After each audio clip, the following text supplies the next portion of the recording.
Good afternoon, everyone, and welcome to the second in a series of summer webinars in which we'll be spotlighting various hot topics around telecommunications, IT, and security. I'm Kirk Waddell, Executive Vice President of Technology here at OneSource Communications. And with me today is John Meyer, Chief Technology Officer with CapTrust Financial, who too has over 20 years of technology experience with a focus on the financial, banking, and investment sector. John, good afternoon, and thanks so much for joining us today. Oh, hello, Kirk. Thanks so much for welcoming me. Thank you. I really appreciate the opportunity to talk with you about business continuity. Absolutely. So you kind of let us off there. So today, what I do want to talk about is kind of how your business continuity planning, John, paved the way and provided some of the foundational structure that has enabled you to, I won't use the word seamlessly, but transition very smoothly to a remote workforce environment. And as we were preparing for this, John, something that struck me was that you shared a story with us about a previous event that was really kind of the launching point for CapTrust to really reevaluate, I would guess, their business continuity strategy. And so if you could just start us off by sharing that story with our audiences, I think it provides an excellent baseline for our discussion today. Sure, I'd really be happy to. So I joined CapTrust in April of 2016, and we spent most of 2017 what I would call a journey to the cloud. And it was during that time that we moved a lot of mission critical systems, ported servers into one of the big cloud environments, and then implemented an SD-WAN. And that's how I had an opportunity to really start a relationship with OneSource, because we began this big SD-WAN journey and we realized we were going to have a lot more vendors to deal with than we had in the past. And if you know our company, we've grown from probably 15 locations to now we have over 45 in the intervening 3 years since then. So I think our strategy of finding a good partner to help with that was great. As part of that, we realized that we also would have some major changes that would need to occur to our business continuity plan. And in 2018, my boss, who's the president of the company, asked me to take on business continuity.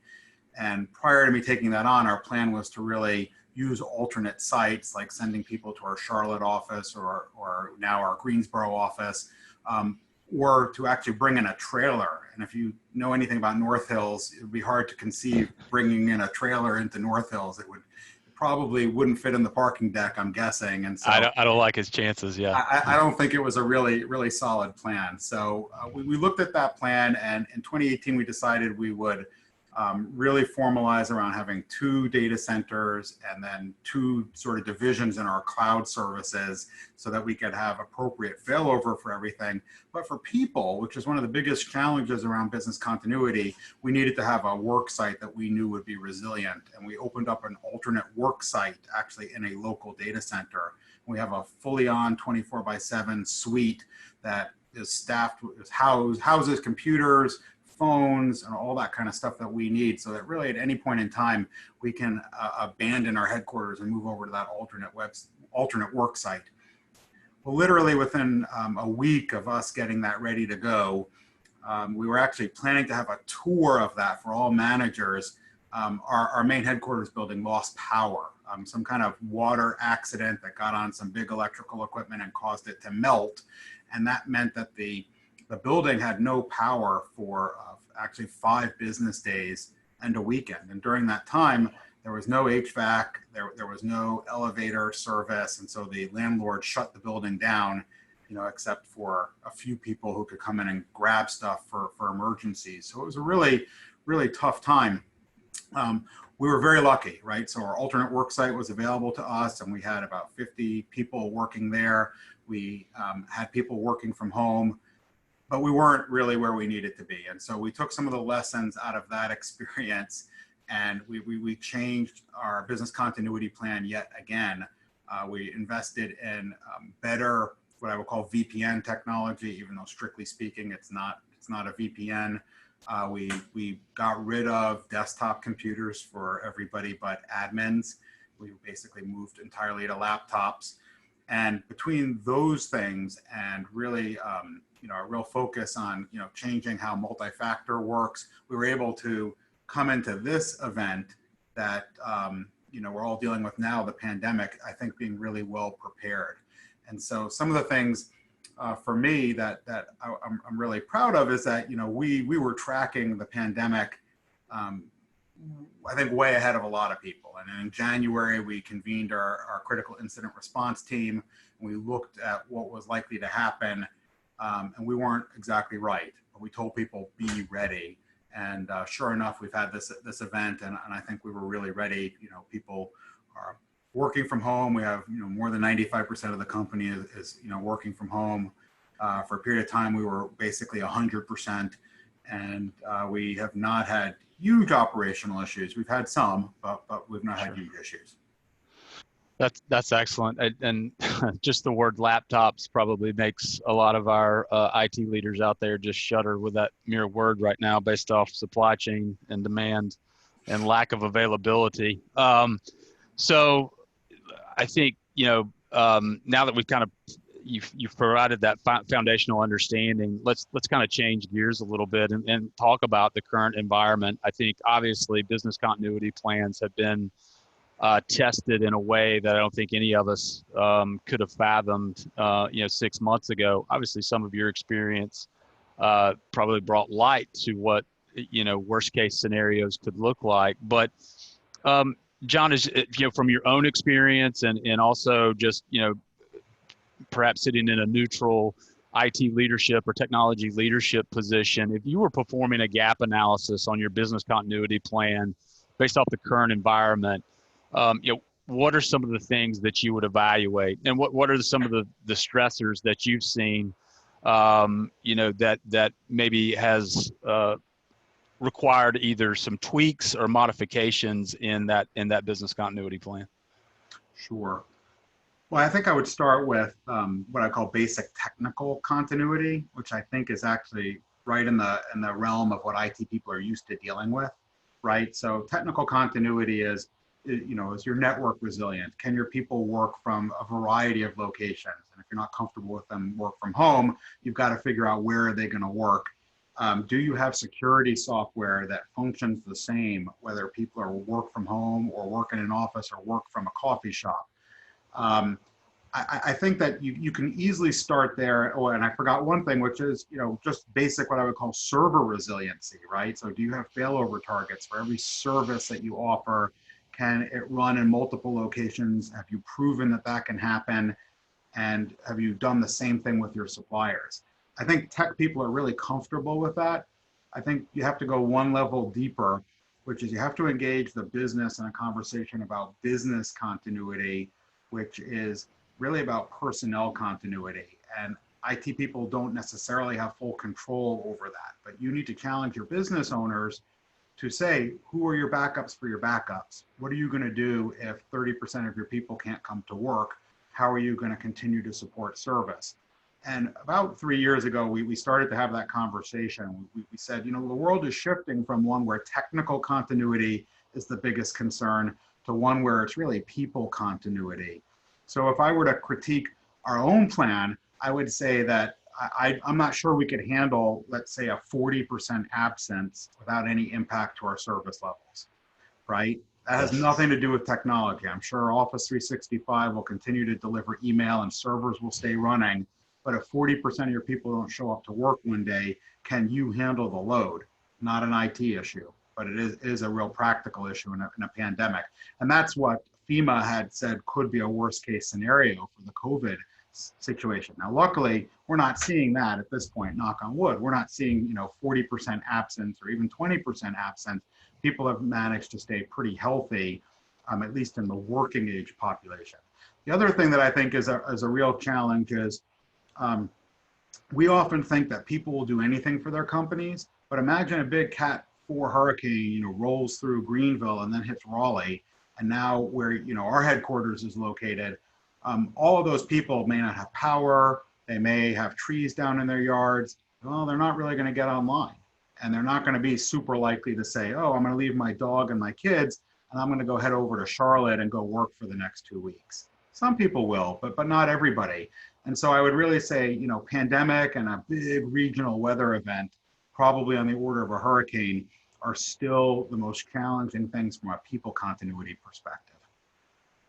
That's interesting, and I like how you bifurcated and I really think you nailed it on the head. That it's a subtlety in the words, but two very foundationally different things in regards to. I think we obviously as technology people naturally go the technology route when thinking about business continuity, but the insight in regards to really what you nailed is really it's continuity of your organization itself, and that being your people.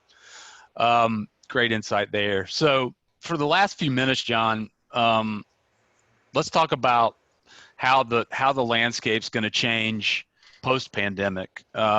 Yeah, as we were prepping for this, you and I had some interesting conversations around the areas of really network topology, which is obviously a huge component of business continuity.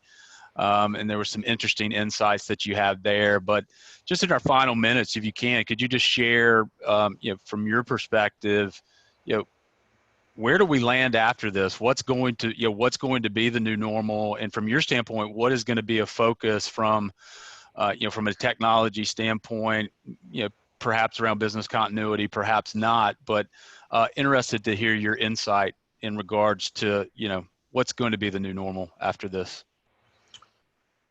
Well, I think that, you know, a couple of years from now, we'll still have people coming into offices. We'll return, I hope, to a more normal existence. But I think there'll be far more openness to things like hoteling, where you don't reserve all, you know, real estate for 100% of your people, but you actually let people come in and share workspaces, because I don't think it's going to make sense for anybody to have as much real estate as they do today, unless you're operating a kind of environment where you need to have people right there in front of you. I think the topology of networks will continue to shift away from a hub and spoke into an SD-WAN with direct breakouts to the internet for services like Teams or Zoom. I think that poses a security challenge for a lot of organizations. So I think you have to look really carefully at moving some of those security services either onto each machine or moving it into some kind of cloud service, because there's really no good way to, you know, take in all that internet traffic directly to a machine without going through a central hub if you're not going to protect it. Right. So I think there's a big need to have a cloud kind of service there, and there are obviously multiple vendors who offer some compelling solutions. But I think the hallmark of a well-run organization is systems work the same, whether you're in an office or you're, you know, like I said, at home, or you're in a coffee shop.